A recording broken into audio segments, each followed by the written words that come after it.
This week we're doing Lab 5, looking at inks and chromatography. And chromatography is just another way to do one of the crucial skills that chemists do, that's separation. And we're always trying to separate a mixture. So today our mixture is going to be black ink, okay? So looking at separation. Always make sure you read this introduction. We haven't necessarily covered intermolecular forces in class yet, but you can start to be familiar with some of the language there.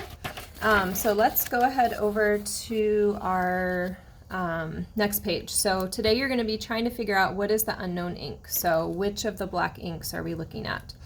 And to give you a little bit of an overview of the experiment, I'm going to draw some things out here, okay? So in the experiment, you're going to have this setup. This is a beaker, and your instructor will show it to you.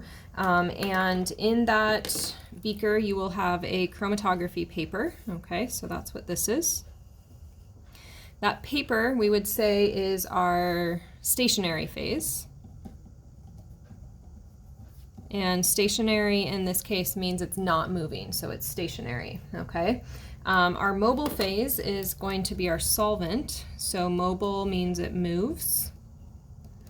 So the mobile phase is our solvent. And initially, before anything has happened, we're just going to have some solvent at the bottom of this beaker, okay?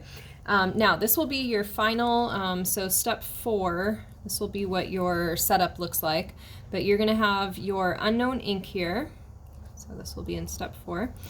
X would be my unknown ink. And the whole goal of today is to know what that unknown ink is, okay? You will compare it to your controls. So A, B, C, and D are going to be known inks. So if we know them, they are our reference, they are our positive controls, okay?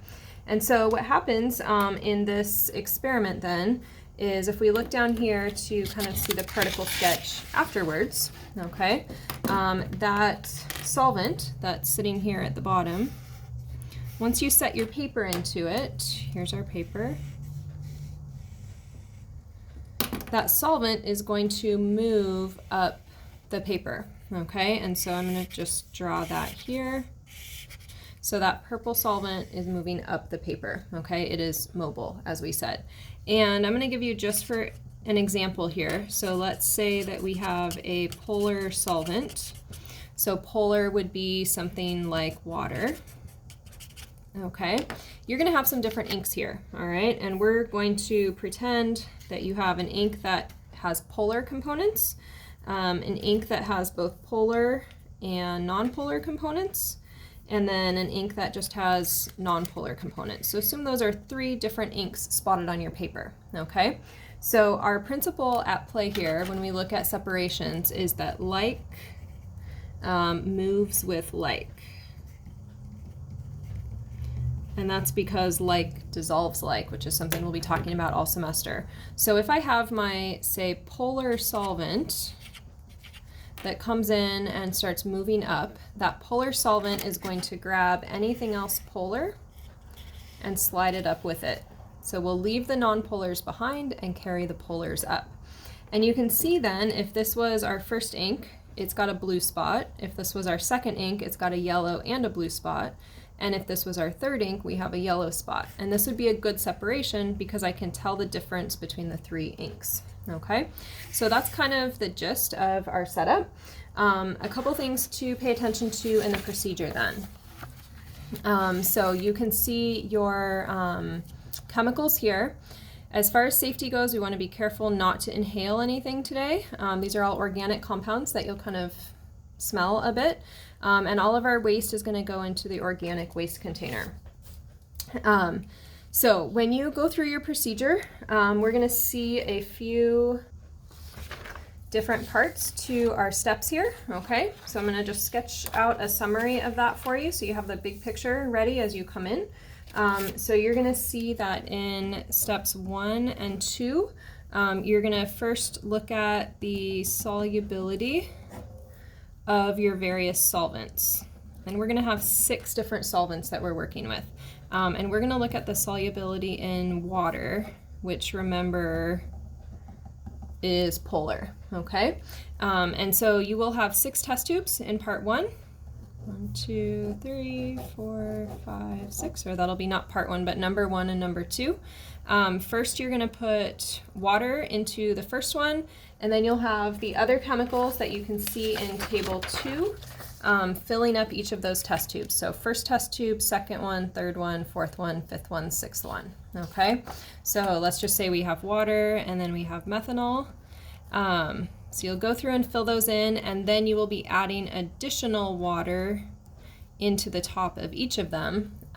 If the compounds mix, we would say that they are soluble in water and therefore polar. Okay, so if the compounds mix, then we're looking at our data table, and we're saying that if they mix, then they are also polar molecules because like mixes with like, okay?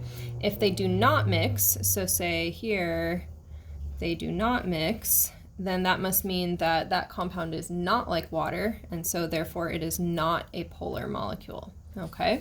So you'll be filling this table in table 2 as you go here. After that, in the next portion of the experiment, numbers 3 through 6, you're going to be separating your unknown inks, or sorry, separating your known inks to get a good separation procedure in place, okay? And so here you're going to team up with another group.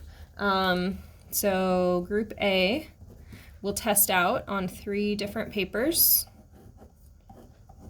3 different solvents, and group B on 3 separate papers will also test out their inks, okay? So you'll have 3 spots or maybe 4 spots of known inks, and you'll run those through 6 different solvents, okay? Out of that, your goal is to find a solvent that gives unique separations